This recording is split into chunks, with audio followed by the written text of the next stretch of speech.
우리 김남균 기자 마이크 받아주시고요. 아까 그 했던 이야기, 청주에서 그 뜨거운 지역들이 참 많습니다. 그 가운데 그 이야기 그 서두에 나왔었던 복대 2지구, 네. 그죠? 이쪽 그 대략이나마 이제 얘기를 좀 다시 해주시고, 그리고 지역민과 직접 생생한 인터뷰를 좀 해봤으면 하거든요. 네. 그러니까 저희가 취재를 하면서 우선 첫 번째 너무 가슴이 아픈 겁니다. 네. 그러니까 우선 그 주민분들이 말씀하시는 거는 그 보상금 받은 금액으로는 이 돈 가지고서는 아파트 분양은커녕 그 전세 있잖아요. 네. 그 바깥에 나가서 전세를 얻기조차 힘든 금액이다. 난 도대체 어디 가서 살아야 되냐라고 하는 부분들이고요. 극단적으로는 이 부분들이 집안 그 가족 간의 이제 갈등으로 이어집니다. 처음에는 나름대로 이제 여러 가지 이제 그 기대 심리가 있겠죠. 재개발이 되면 아파트 값도 오르고 뭔가 나한테 경제적인 이득이 생길 거다라고 하는 부분들이 있고요. 그러다 보니까 이제 특히 이제 젊은 그 자녀분들이 적극적으로 이제 재개발을 찬성하는 경우가 있어요. 그러면 어르신들께서 따라가 주거든요. 그런데 막상 뚜껑이 열고 보니 사실은 결과가 보상받은 금액 이외에 1억 원에서 2억 원 정도 내야 되는 상황이 발생을 했거든요. 예. 건설사 입장에서는 이렇게 얘기합니다. 당연히 새 집을, 그러니까 헌 집을 부숴서 부수고 거기에 집을 짓는데 어떻게 공짜로 집을 줄 수 있겠습니까? 라고 이제 말을 항변을 하긴 합니다만 상황이 이렇게 되다 보니까 가족 간에 이제 갈등이 벌어지고 가족 간의 그 갈등 과정에서 아주 우연찮게 또 생명까지 잃는 이런 상황까지 발생을 해요. 그러니까 가족 간에 이제 다툼이 커지면서 나름대로 이제 가족의 이제 붕괴까지 나가는 거죠. 그런데 청주 시내 복대 2구역뿐만이 아니라 모든 구역에서 한결같이 나오는 반대 주민들의 목소리는 이겁니다. 이거 받아서 우리가 갈 데가 없다라는 거죠. 알겠어요. 네. 재개발을 해야 하는 목적, 뭐 여러 이유가 있을 겁니다. 도시공학적인 측면에서 방송 들어오기 전에 관련 자료들도 쭉 찾아봤고, 근데 분량은 많은데 이야기거리도 참 많고, 근데 이걸 한 줄로 압축을 하면 재개발의 목적이 무엇이냐? 여기에는 뭐 교통도 있을 수 있고 노후 불량화된 건물 때문에 안정성을 위협한다는 정말 많아요, 목적은. 근데 딱 한 가지만 고르라고 한다면 무엇이냐? 사람이라는 거죠. 사람, 그 중에서도 어떤 사람이냐? 원래 그 지역에 거주하고 계시던 분들. 우리는 이분들을 원주민이라고 합니다. 오늘 저희가 이 자리에서 하는 이야기에 일맥상통하는 부분은 박안희 의원도 지적했었고, 이인선 씨도 이야기했었고, 수암골에서 오신 우리 김상윤 씨도 거의 비슷한 말씀을 하셨고, 사람이 중심이어야 한다는 것이죠. 과연 그러는 것인지 이야기를 한번 들어보겠습니다. 꽤 오랫동안 이 지역에서 거주하고 계시고, 바로 이 재개발 때문에 앞날에 희망이 보여야 될 텐데 큰 고통 속에서 살고 계시는 두 분으로 알고 있습니다. 먼저 정송옥 씨, 반갑습니다. 네, 안녕하세요. 복대 1동의 주민 정성옥입니다. 이 스튜디오도 이 댁에서 가깝죠? 네, 여기서 가까워요. 처음에 오며 가며 보실 때 또 무슨 뭐 카페 들어서나 이렇게 생각하지 않으셨어요? 그렇게도 생각을 했죠. 저희 스튜디오 보시고? 재개발 구역인데 네. 뭐가 들어서는데 이상하다. 모르고 들어오시는 거 아닌가 이런 생각도 했었어요.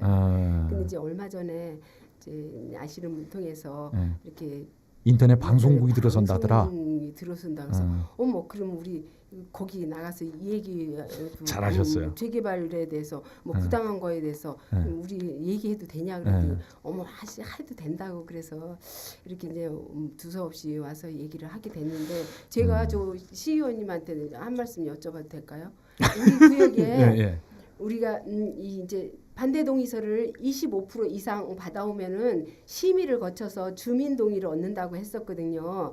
그래서 우리가 작년에 30% 시민 동의서를 반대 동의서를 시청에 갖다 냈어요. 예. 근데 그 어느 분이 심사를 보냐 그랬더니 뭐 전문가분하고 시의원분하고 도에서 하고 이렇게 9분이 심의를 본다고 하더라고요. 근데 언제 보는지 우리도 그 전혀 몰랐어요. 근데 나중에 알고 보니까는 뭐 여기 이 구역은 타당성이 있어가지고 건설을 하게 됐다고 그러면서 시에서 인가를 바로 내줄 거라고 하더라고요. 그래서 우리는 진짜 재개발에 대해서 아무것도 몰랐어요. 어? 이 상황이 어떤 상황인지도 모르고 무조건 시에서 하고 무조건 공공기관에서 한다면은 그냥 수용이 돼야 되는 거나 그냥 거기서 하는 대로 우리는 결정이 그냥 결정권도 없이 넘어가야 되나 보다 이렇게 생각을 했거든요. 근데 요번에 사직 2구역을 보니까 주민투표를 했더라고요. 근데 우리는 주민투표도 없이 주민동의서도 없이 그냥 타당성 있게 그냥 넘어가 버리고 그 이유가 무엇인지 예, 그걸 알고 싶으시다. 조합에서 그냥 인가를 낼 수밖에 없고 뭐 조합에서는 그런 얘기를 하더라고요. 주민이 75%가 찬성이 들어갔대요. 근데 우리는 확실하게 30% 반대가 있거든요. 근데 5%는 어디 가서 조합에서 5%를 찬성 동의서를 어떻게 받아서 넣냐. 그런 거를 진짜 어떻게 그렇게 된 건가도 궁금해서 정 한번 여사님, 알아봐 주세요. 그럼 제가 설명을 드려도 될까요? 이인선 씨. 제가 그 지금 말씀하신 이제 사직 2구역이 아니라 이제 사직 2동의 3호 2구역 거기서 이제 주민 의견 조사를 얼마 전에 했죠. 예, 했다고 그러더라고요. 시행해서 반대 투표가 25명이 부족해서 현행대로 그냥 추진되는 걸로 이렇게 이제 되어 있고 거기에 이제 반대하시는 주민들이 불복해서 지금 소송을 준비하는 걸로 이렇게 좀 알고 있어요. 근데 보기 좋다. 그때 이 구역이 상황을 제가 이제 그 진행사 오늘 봤잖아요. 그게 이제 이렇게 되어 있습니다. 현행 청주시 조례에 의하면 시장이 직권으로 해제할 수 있는 게 있고 그 주민들이 그 아까 말씀드렸듯이 25%가 우리는 의견 좀 조사해 달라. 이렇게 하면 그걸 받아서 그 과반수가 참여하고 과반에 또 과반이 반대를 하게 되면 해제로 가는 요 절차가 있어요. 두 가지가 있는데 그 이제 지금 후자 그걸 진행을 한 거예요. 근데 문제는 현행 조례에 의하면 주민들이 25% 동의해서 의견을 조사하는 거는 청주시의 도시계획위원회로 바로 올라가지 않고 그 전에 실무위원회라는 데가 있어요. 거기에서 그걸 결정을 해서 각하를 시킨 거예요. 그렇다고 하면 이제 여기 이제 문제가 이 과정 말씀하신 대로 이게 언제 논의가 되는지 주민들의 의견도 좀 현황도 의견 발언할 기회도 좀 있어야 될 거고 적어도 그러면 그 결정이 났으면 어떤 것 때문에 그렇다라는 상세한 것들이 있어야 되는데 그게 이제 딱 한 줄입니다. 사업성이 있다라는 거예요. 근데 그 기준은 그 추정 비례율이라고 해요. 그게 일종의 이제 개발 이익률 이렇게도 볼 수가 있는데 그게 100이 넘는 거예요. 거기는 102%로 나왔습니다. 아하. 그러니까 100이면 그냥 뭐 저 본전이고 100이 넘으면 이익이 좀 난다. 이제 뭐 판단이 그렇게 그런 섰다. 거예요. 그러니까 정리하면 이렇게 되는 거예요. 지난해 11월 주민들이 조례에 근거해서 25% 이상 서명을 받아가지고 다시 한번 주민들의 의견을 물어봐 달라라고 한 거예요. 근데 거기에 따르면 당연히 청주시는 그러면 그 절차에 따라서 다시 주민들이 이 사업을 찬성하는지 반대하는지 요걸 이제 물어야 되는 거거든요. 그런데 거기에 예외 조건 하나를 들어서 예외 조건 하나가 뭐냐면 수익률이 그러니까 실무위원회에서 굳이 그 절차를 가지 않고 수익률이 높다고 판단이 되면 그 안 물어도 된다. 이렇게 하면서 주민들이 있잖아요. 다시 한번 의사를 물어봐 달라는 이걸 갖다가 청주시가 그냥 이런 자에 묵살을 해버린 거죠. 거기 한 가지 더 붙을게요. 그렇다면 복대 2구역은 그렇게 해서 타당성 없음으로 해서 묵살을 시켰잖아요. 그런데 말씀하신 대로 3호 2구역은 똑같이 거기도 비례율이 100이 넘습니다. 그런데 거기는 받아서 주민 의견 조사를 했다는 거예요. 아하. 그러니까 실무위원회가 자의적 판단을 했다라는 거죠. 물론 재량행위라는 그 이유 하나로 그렇죠. 거기에 이제 문제가 있는 거죠. 답사도 안 해보고 자기네들이 그 어떤 분들인지를 몰라도 타당성을 있게 그냥 결정을 해버리신 거예요. 설령 수익률 판단이 100을 넘어섰다고 할지라도 지역 주민들에게 그걸 성실하게 이해시키려는 노력 전혀 없어요. 그럼 이제 그 이해시키려는 그 과정에서 이견을 가진 분들도 계실 거고 궁금증을 가진 주민들도 계실 거고 그럼 그분들이 즉석에서 혹은 이 추후에라도 궁금증이 있으실 때 며칠 이내에 그 질의를 한다든지 이런 게 민주적인 절차일 것 같은데 우리가 전문가니까 우리 전문가 집단이 수익률 판단을 이렇게 했으니까 잠자코 따라오시오. 지금 이런 모양새로 비춰지거든요. 일단 저도 조금 이제 알아본 바에 의하면 예. 2006년도에 청주시가 전체적으로 정비 예정 구역이 38곳이었다고 그래요. 예. 근데 현재 24개가 38개 중에 24개가 그러니까 23개가 해제가 됐고 탑동 1구역 하나가 준공이 된 거예요. 그래서 14개밖에 안 남았어요. 그러면 전체 38개 중에 지금 현재 진행되고 있는 곳은 한 곳 된 거고 이제 지금 이번 복대 2구역 두 번째 되는 건데 과연 이 사업이 타당성이 있는 사업이냐. 그러니까 2006년도에 아예 묵지를 말았어야 될 사업인 거죠. 그래서 정부에서 최근에 이제 법률 개정을 하고 그래서 이제 이런 대규모 방식의 재개발 방식 말고 소규모 방식의 뭐 재개발 이런 것들에 대한 뭐 논의도 진행이 되고 있고 시범 사업이 진행되고 있는 모양인데 그럼 어찌 보면 이 사업은 철저하게 실패한 사업이었던 거죠.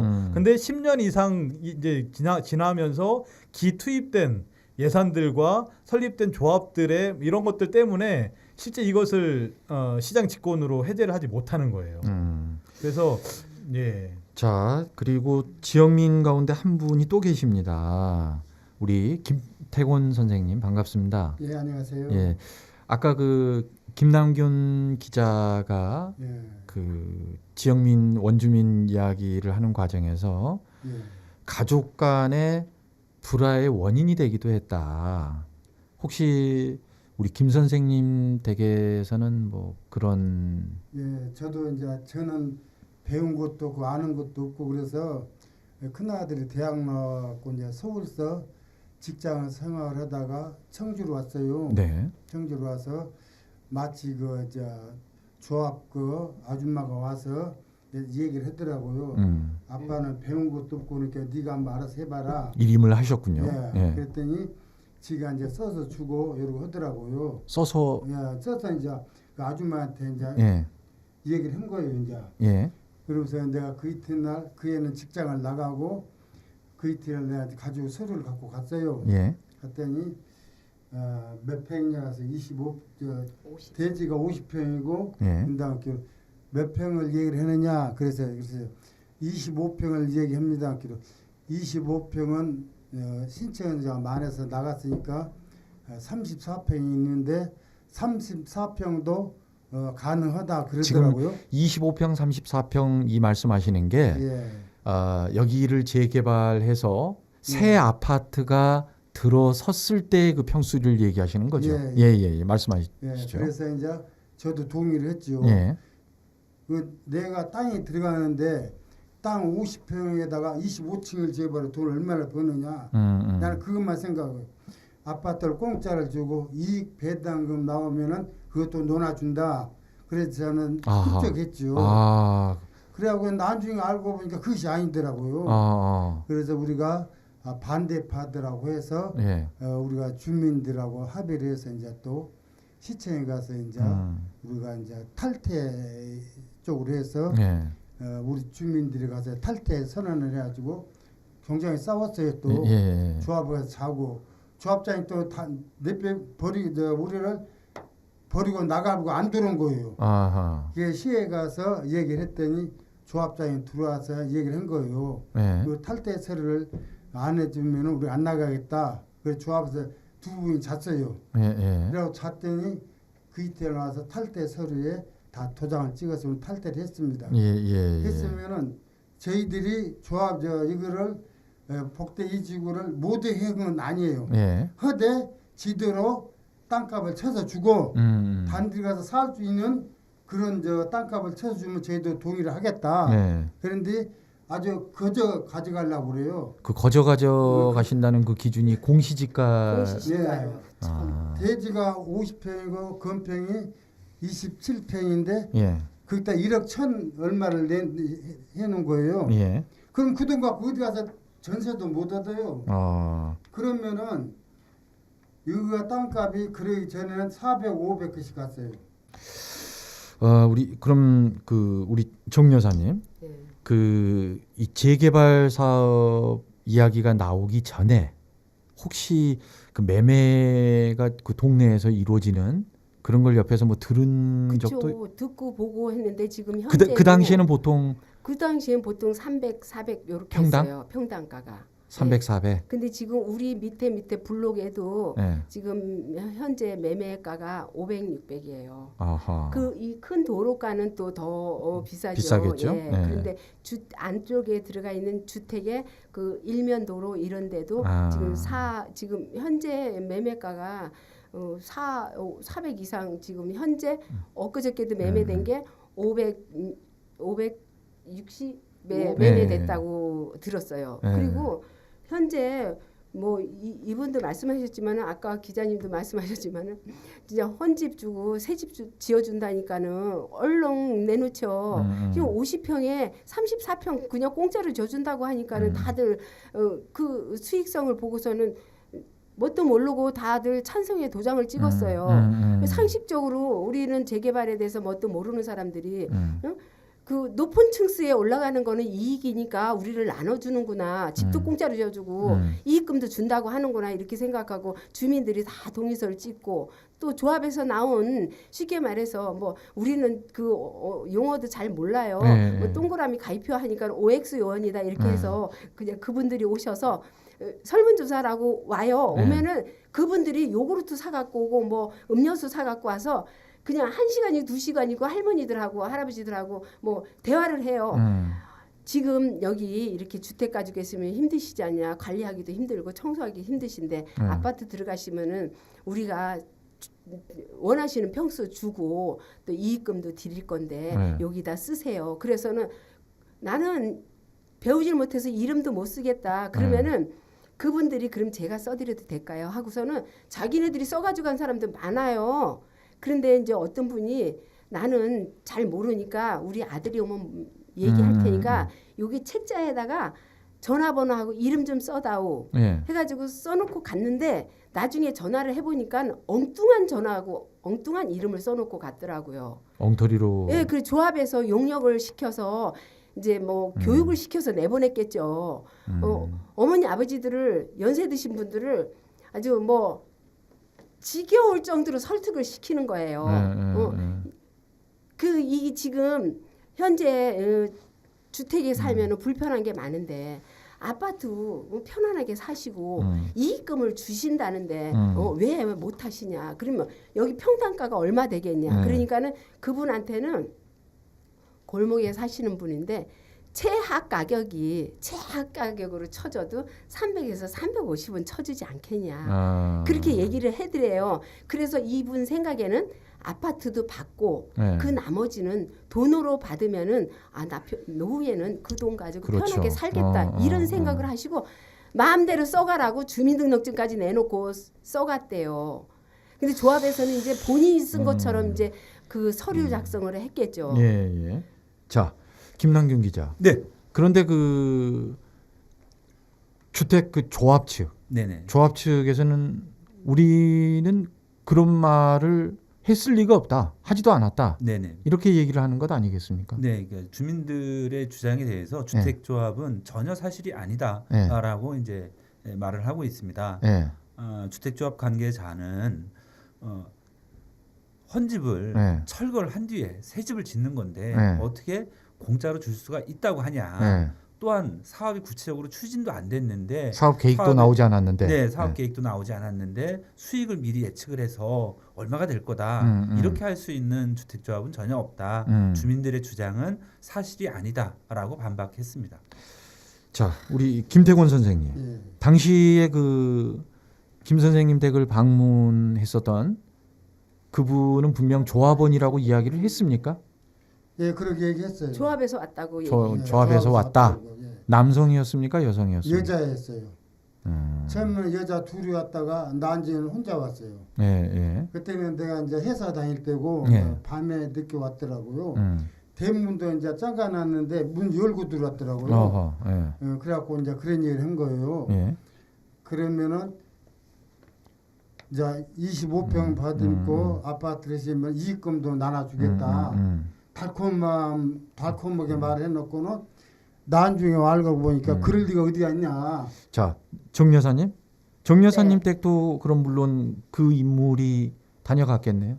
그 분들이 우리 집에는 안 왔어요. 왜냐면 우리는 처음부터 반대를 했었거든요. 아하. 처음부터 반대를 하니까 네. 우리 집에는 뭐 조합에서 뭐 연락도 없고 그런 분들을 보내지를 않았어요.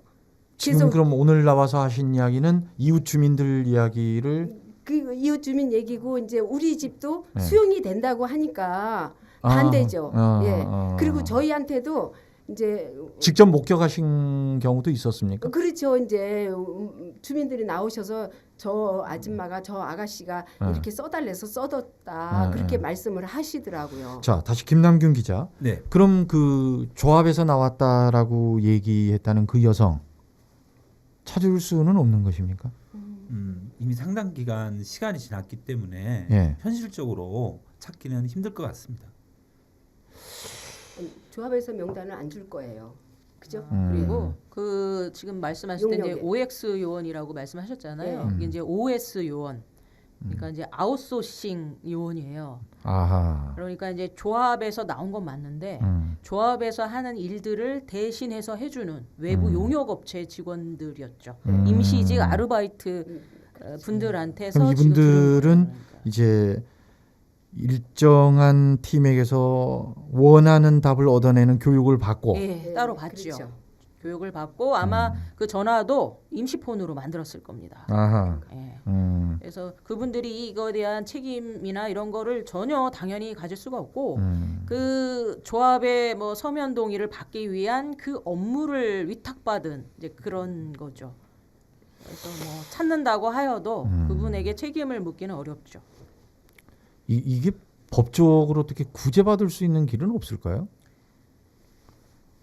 뭐 없다고 봅니다. 제가 볼 때는 그건 어려운 거고 다만 이제 요거를 이렇게 하게 된 그 관리 책임, 관리 감독 책임을 물어서 사실 지자체가 좀 정치적 책임을 가지고 가야 되는 문제가 있는 거죠.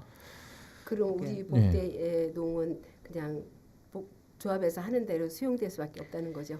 지금은 복대 2구역 같은 경우 이제 관리처분 총회가 이미 다 끝났고 그리고 분양 신청 기간도 이미 끝났죠. 현금 청산으로 간 거고. 이제 지금 현재 이제 조합원들은 다 이사 가고 조합원 집에 새 살고 있는 사람들이나 청산자 집에 새 살고 있는 사람들 지금 내보내고 있어요. 지금 이사 비용이 뭐 2009년 12월 3일 전에 이사 온 사람들만 이사 비용 주고 이주비를 준다고 했거든요.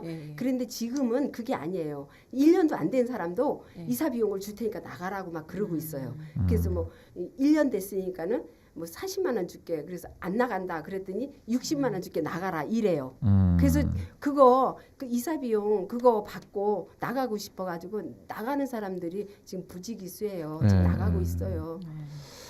우리 이사 비용하고 주거 이전비하고 이제 두 가지가 있는데 이사 비용은 말씀하신 대로 1년밖에 안 된 분도 이사 비용은 줍니다. 그건 줘야 되는 거고 그런데 이제 주거 이전비는 그 원래 사업 시행 인가 이전 그러니까 그 전에 그러니까 그게 정비구역 때에 이제 이 지역을 그렇게 하겠다라는 이제 고시가 되는데 그때 이전에 이미 입주한 사람들만 해당이 돼요. 그게 이제 한 4개월 분 정도. 그 정도를 가구 원수에 맞춰서 이렇게 줍니다. 지금 현재 우리 지역에는 도감평을 하고 있어요. 이제 조합 측에 하고 또 도화하고 이제 주민동의 감평사하고 해서 세 사람이 감평을 하고 있어요. 근데 감정을 우리 이제 알기로는 도감평에서 감정을 해도 그다지 많이 오르지는 않는다고 하더라고요. 주민들이 지금 도감평을 한다니까 좀 많이 오르지 않을까 이렇게 이제 내심 기대는 하는데 알고 보니까 그렇게 많이는 오르지 않는다고 하더라고요. 그게 또 조금 이제 좀 위축됐어요. 왜냐하면은 우리 주민들이 너무 모르는 게 많아가지고 이 재개발에 대한 거에 공부도 들어보지도 못했으니까 조합이 하자는 대로 지금 하고 있는 거잖아요. 이제 우리는 현금 청산으로 빠졌기 때문에 우리는 그나마도 이제 뭐 우리 나름대로 변호사도 살 수 있고 또 간평도 받을 수 있지만은 우리 지금 조합원들이 있는 사람들은 처음에 1차 감정이 공시지가로 나온 그 금액을 받고 나가시고 있어요. 근데 이제 그걸 받고 나가시게 되면은 손해니까 그냥 나가면 안 된다고 해도 조합 말만 믿고 나가고 계시는데 나중에 뭐 아파트가 들어서서 자기네가 입주하게 돼서 분양이 다 되면은 이익금은 논아준다고 했고 조합원들은 또 10% 깎아주고 또 10% 깎아주면서 옵션 들어가고 그러면 우리는 4, 5천 원 벌고 들어가는 거예요. 이렇게 하고 다 나가시고 계세요. 이인선 씨, 저기 원래 이런 그 경우는 구제를 받기 위해서는 뭐 문서로 남긴다든지 녹취를 한다든지. 근데 원주민들께서 그 순수한 마음으로 순진한 마음으로 조합에서 나왔다고 하니까 무턱대고 다 일단 믿으신 거 아니겠어요? 그렇죠. 그렇죠. 네. 예방할 수 있는 방법 앞으로 전국적으로 그리고 똑같은 청주의 다른 지역에서도 이와 비슷한 일이 앞으로 일어나지 말라는 경우는 없거든요. 네. 예. 뭐 참 안타까운 일이죠. 이건 사실 주민들이 어떻게 할 수 있는 부분이 아니라 이러한 정책을 만들었던 그 지자체 공무원들, 정치인들의 책임인 거죠. 그리고 또 그들을 제대로 가려낼 수 있는 그 유권자들의 깨어있는 그 의식이 좀 필요한 거죠. 근래에 뉴스에서 예. 전국 재개발 재건축을 재검토한다고 뉴스가 나왔잖아요. 근데 이제 우리 지역에도 해당이 안 될까 그런 안 됩니다. 해보는데. 예, 물론 뭐 이제 지금 이제 청주 아까 말씀하셨듯이 이제 14개 구역 남아 있는데 이미 이제 관리처분 계획까지 다 끝난 복대이 구역 같은 경우는 모르겠어요. 이게 뭐 어쨌든 뭐 잘못된 법이 있으면 개정도 해야 되고 바뀔 수도 있는 거니까 그런 여지는 저는 있다라고 보지만 법적인 거나 뭐 이런 진행 과정으로 봤을 때는 사실상은 되돌리기는 어렵다. 이런 거고 이제 피해를 최소화하게 한 것들은 끊임없이 좀 노력은 해야 될 거라고 보여져요. 네. 그런 건 해야 될 텐데 그 기존에 남아 있는 다른 구역들이 얼른 그 직권 해제해야 된다고 보고 왜 직권 해제를 이야기를 하냐면 거기에는 큰 차이가 있습니다. 주민들이 아까 25% 동의 그 다음에 동의했을 때는 현행 지금 조례에 의하면은 매몰 비용에 대한 보전이 책임이 없습니다. 근데 시장이 직권했을 때에만 그 매몰 비용에 대한 보전을 할 수 있는 근거가 됩니다. 그 문제 때문에 조합에서는 끝까지 예, 조합원들을 그렇죠. 끌고 나갈 이해관계가 거라고요. 엄청 첨예할 수밖에 없는 거죠. 아하. 그나마도 예. 청산하시는 분들은 어느 정도 조금 좀 올려가지고 나가겠지만은 피해를 줄이는 거지 네. 뭔가를 더 얻는 상황이 아닌 거고 특히 이제 지금 이미 이제 조합에 분양 신청하신 분들은 그 보상 금액에서도 문제지만 또 하나의 문제가 아시겠지만 추가 분담금의 네, 추가 부담 분담금. 그게 있는 거예요. 사업의 주체이기 때문에 만약에 이 사업이 미분양이 발생한다든가 또 뭐 사업비 같은 게 너무 올라가서 그런 비용들이 높아지게 되면 그것도 똑같이 조합원은 같이 부담할 수밖에 없어요. 리스크도 그만큼 큰 예, 것이네. 그렇죠. 예, 그리고 예. 특히 현금 청산자가 많아지게 되면 그 사업 자체가 이제 사업성이 더 떨어지니까 그만큼 남아 있는 조합원들의 부담은 더 커지는 거죠. 금융 비용 더 올라가고 그런 거에 대해서는 조합에서 설명을 안 했겠죠. 설명을 전혀 안 해주죠. 예. 모르고 있는 분들이 많아요. 아무래도 밝은 쪽 얘기를 많이 해야 그렇죠. 그만큼 찬성을 많이 하니까. 정성호 여사는 원래 이쪽 일에 관심이 많으셨어요? 그렇지는 아니요, 않으셨죠? 없었죠. 전혀 몰랐어요. 우리 지역이 재개발이 되면서 그냥 여러분들을 만나보고 이리저리 시청에도 가고 막 저기 의원님도 만나뵙고 그러다 참여연대도 우리도 참여해보고 이래다 보니까 좀 알게 된 거죠. 전혀 몰랐죠. 평범한 주부이자 평범한 네. 가장들을 투사로 만드는 사회는 결코 바람직한 사회는 아닐 그렇죠. 겁니다. 이 재개발이 사람을 완전히 딴 사람을 만드는 거예요. 그 전에는 진짜 그런 거 몰랐는데 그 재개발 얘기만 나오면 막 그냥 혈압이 오르고 흥분되고 막 그래요. 우리 김태곤 선생님은 저는 그래요. 예. 내 땅이잖아요. 예. 나는 또 탈퇴도 했잖아요. 우리 집 앞에 무덤 파놓고서 죽으려고. 죽어야지 그 어디 가서 이 돈 갖고 뭐로 살아요 그거. 응? 나 때문에 자식한테 피해를 주잖아요. 죽으면 저들이 알아서 하겠죠. 그거 못 죽어야지 못 할 거예요. 조합을 살려요?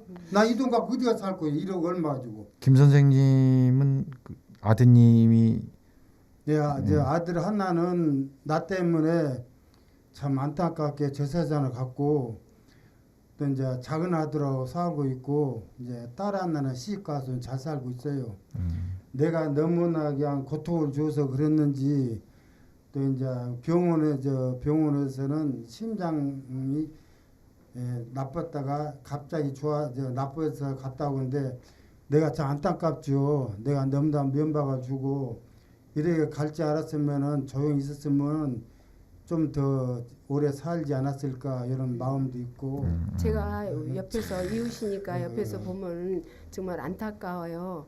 이제 혼자 되신지도 얼마 안 되셨거든요. 그랬는데 또 아드님까지 그렇게 되시고 또 지금 쫓겨나가야 되는 상황이 되니까 바로 주위니까 옆에서 보기 정말 안타까워요. 근데 우리 주위 분들도 보면은 지금 80 넘으신 어르신들도 혼자 되셔서 계시는 분들이 나는 원래 여기서 살다 여기서 죽으려고 왔으니까는 나는 여기서 죽는다 안 나간다 내가 끝까지 안 나가고 버티기면 되지 않냐 이러시는 분들도 꽤 여러 분 되세요.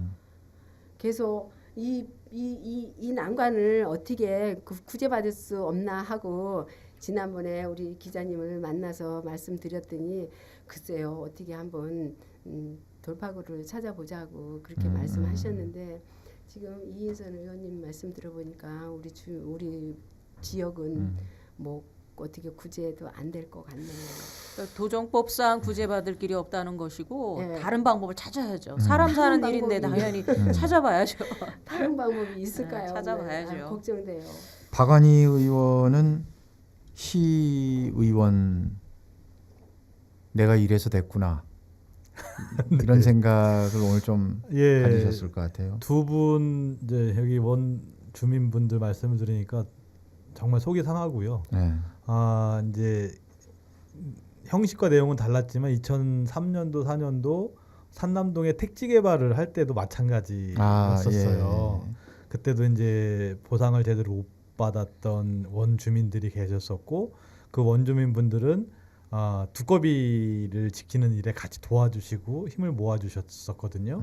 이제 그런 옛날 기억이 많이 나고요. 실제 이 사업을 통해서 뭐 통계를 보니까 원주민들이 다시 그 곳으로 재정착하는 게 11%도 안 된다는 거예요. 그러니까 89%는 다 딴 데로 쫓겨난다는 얘기예요. 그렇기 때문에 사실은 이 사업은 처음 시작부터가 잘못된 사업 구상이었던 것 같고 그리고 지금 10여 년이 지난 동안 실제 진행된 게 한 곳 정도밖에 없는 것이라고 하면 그 기간 동안의 사회적 비용 엄청나게 들어간 거고요. 실제 거기 살고 있는 원주민분들은 여러 가지 재산상의 피해부터 손해를 볼 수밖에 없는 구조였고 그래서 좀 이제 이거는 직권 해제 형태로 해서 바꿀 수 있는 이미 이제 법적 절차가 지나간 것들에 대해서는 새로운 방법을 고민하더라도 아직 그 법적 절차가 남아 있는 것들에 대해서는 시장님의 직권 해제 문제라든가 또 이제 보상에 대한 문제 이미 쓰였던 뭐 해제구역 사용 비용에 대한 문제 이런 것들이 사실은 중요한 쟁점일 것 같은데 일정도 알아봤더니 청주시에 지금 한 50억 원 정도가 그런 비용으로 있다는 거예요. 이제 그것 가지고 전체를 다 보상하기는 힘들겠으나 이런 것들을 자꾸 늘려가면서 실제 현재 안고 있는 문제들을 해결할 수 있는 방법들은 다각도로 함께 머리를 맞댔으면 좋겠다. 그런 역할을 또 저희 시의회에서 일정 정도 제가 하도록 노력하겠습니다. 우리 수암골에서 오신 김상윤 씨는 아까 그 해당 주민들께서 말씀하실 때 계속 한숨을 푹푹 쉬시던데 네. 오늘 와서 이야기 들어보신 소감이 어떠세요? 너무 슬프고요. 그리고 아까 이제 저 처음에 말씀드렸잖아요. 저도 한 200가구 있었는데 그분들이 어디 가서 어떻게 사시고 계신지 몰라요. 저는. 네. 그래서 그 저희가 그 수암골이 그렇게 바뀌기 시작한 게 지금 다시 시장이 되신 한범덕 시장님 계실 때였거든요.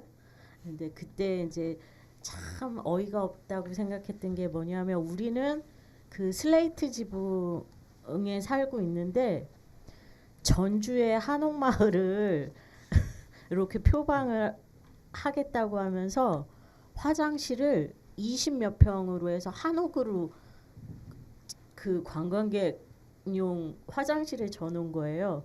원주민들은 슬레이트 집에 살고 있는데 그래서 맨 처음 수암골에는 그 한옥 지붕에 그 화장실이 너무 어이없었거든요.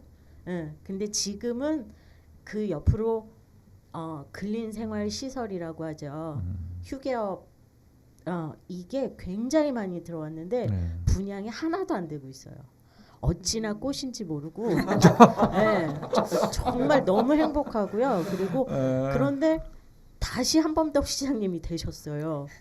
그래서 정말 이제 전 수암골에 있으면서 너무 슬픈 꼴을 많이 봐서 이제는 희망도 없고 솔직히요. 그리고 그 근린생활시설이 향교하고 그 길 하나 차이예요. 3m밖에 안 되는데 그 근린생활시설을 1년 정도 공사를 했는데 분양된 호가 아무것도 없어요. 그래서 어찌나 행복한지 모르겠어요. 수암골이 그 본격적으로 이 개발되기 시작하고 뭐 카페촌이라고나 할까요? 이런 게 많이 들어서서 한간에는 또 이렇게 생각하시는 분들도 계세요. 이걸 발전이다. 보기 좋아졌다. 쾌적하다. 그런데 그곳에서 정작 살고 계시는 분이시니까 우리 김상현 씨가 어떻게 보면 본인은 한사코 아니라고 할지는 모르겠지만 수암골을 대표한다는 생각도 저는 그리고 저희는 들거든요. 예전의 수암골, 지금의 수암골과 비교해서 이런 점은 참 좋았었다. 그런 것들 떠오르는 것들이 있으세요? 저희는 그 차 있는 집이 거의 없었어요. 그래서 주차장도 그렇게 필요가 없었겠구나. 네, 주차장도 필요가 없었고 그래서 우리 이렇게 넓은 마당에 앉아서 차가 들어오면 누구네 집 차가 들어오는지도 다 알 정도였고 누구네 집 아들이 나간지도 아는 정도였는데 이제는 주말이 되면은 우리 주차할 곳이 없고 그리고 저희는 제가 지금 거기서 다방을 하고 있긴 하지만 해가 진 이후에 영업을 하지 않습니다. 왜냐하면 저는 원주민이고 그리고 우리 앞집 어머니 그리고 밑에 집 아버님이 굉장히 일찍 주무세요. 그래서 우리는 이른 저녁을 먹고 일찍 자는데 나머지 그 상가들은 우리가 잠들면 영업이 굉장히 활성화돼요. 아까 말씀하신 것처럼 명함이 너무 이제 우리는 저녁이고 저쪽은 낮이 되는 거예요. 그러면서 그 사람들이 그 주차 공간을 모두 차지하고 그리고 제 바로 옆집에 그 영호라는 친구가 살아요. 이 친구도 이제 저랑 33년을 같이 산 옆집 그 동생인데 얘는 이제 밤에 늦게 들어오는 직업이에요. 늘 그 주차 공간이 없어요. 이 친구는. 스트레스가 이만저만이 아니겠네. 네, 그리고 그 이 어머니 그러니까 영호 할머니 바로 그 공중 화장실인데 손 씻는 소리 있잖아요. 손 말리는 기계 소리. 이 소리가 엄청나요. 그런데 이런 민원에 대해서도 제가 몇 년째 이야기를 하고 있지만 결코 시정되지 않고 있고요. 자, 뭐 우리 이인선 씨 마무리 말씀해 주시죠. 네. 예. 뭐 여러 가지 말씀하셨는데 저는 상당히 이제 이 정치적인 문제를 좀 끄집어내지 않을 수가 없어요. 왜냐하면 지금 이런 개발 뭐 한범도 시장님 얘기도 하셨는데 이 사단이 났었던 거는 사실 이명박 정권 시절에 그 법이 만들어진 거잖아요. 소위 뉴타운법. 네. 그러면서 당시에 청주는 이제 남상호 시장, 현재 자유한국당 의원들이 단체장을 하고 주요 그 의원직들을 다수당을 맸을 때에 38개의 정비구역 마련했고, 그리고 더더군다나 중요한 거는 전임 시장이었던 이승훈 시장이 그 한번 2014년도인가 15년도 경에 주민들이 요구가 있었어요. 전수조사를 한번 해달라, 실태조사를.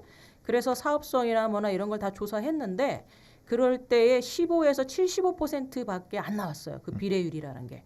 아까 이제 복대 이동이 이 구역이 102 나왔잖아요. 근데 당시에는 전체가 다 100 이하였다는 거예요. 75%. 심지어는 15%. 그러니까 사업성이 없는 거죠, 전혀. 그런데 이거를 무리하게 용적률도 완화하고 주차 대수랑 그리고 임대주택 그 의무 비율도 낮추면서까지 비례율을 올려준 게 전 시장 이승훈 시장입니다. 네. 그렇게 해서 억지로 이게 지금 그렇게 만들어진 거예요. 그러니까 이런 것에 대한 정치적 책임을 저는 아무도 지고 있지 않다. 이번 선거에서 그게 많은 것이 이제 뭐 어느 정도는 평가를 받았는지 모르겠지만 저는 정의당의 입장에서는 전혀 저는 평가를 제대로 받지 못했다. 이렇게 좀 말씀드리고 싶어요. 기승전 정의당이네요. 네. 자, 우리 박안희 의원은 제가 서두에 좀 놀리려고 얘기를 했었는데 사실 지각은 아니고 저희가 모이기로 한 시간보다 다들 적극적으로 일찍 오셨는데 박안희 의원만 절대 오신 거죠. 예, 정확하게 오신 거예요. 근데 졸지에 늦게 오신 게 돼버린 거야. 초심을 잃지 않겠다라고 하셨는데 우리 박안희 의원도 마무리 말씀해 주시죠. 사실은 제가 이제 선거 때 공약으로 가장 중요하게 이야기했던 게 도심의 마을 공동체를 다시 되살리는 이런 정책을 좀 펴겠다. 그래서 사실 산남동에서 근 10여 년 이상 마을 공동체라고 하는 것을 화두로 활동을 해왔고 그 경험을 청주 시내 곳곳으로 확장시키겠다라고 하는 게 저의 어떻게 보면 정책이었어요. 공약이었고. 그래서 그것이 바로 이런 재개발 재건축되는 지역이 사실은 그 중심 지역이 되었으면 좋겠다는 생각이 드는 거예요. 사실은 이제 주택 지역들 중에는 낡고 오래된 것도 있지만 또 새 곳들도 있잖아요. 이런 것은 살리고 낡고 오래된 곳은 시가 매입을 해서 공원으로 만들고 정말 주민들 불편해하게 생각하는 도로나 이런 거는 좀 더 넓혀주고 주차 공간 이런 것들도 좀 한 곳에는 만들고 해서 굳이 전원주택을 짓는다고 이제 정년퇴직하시고 시골로 가서 앞산 뒷산 다 깎아서 전원주택 살 게 아니라 도심에서 원도심에서 그런 전원주택으로 살 수 있게 만드는 것. 그 전원주택지 그 개발 지역이 청년들에게는 임대주택으로도 공급하게 되고 노인분들 같은 경우는 다 이제 독거노인이나 이런 분들에게는 정말 다 여러 노인분들이 같이 모여서 살 수 있는 그런 공간으로 현재 있는 건물들을 리모델링하고 해서 이런 식의 정책들이 만들어지면 좋겠다. 뭐 그런 정책을 적극적으로 계속 요구하도록 하겠습니다.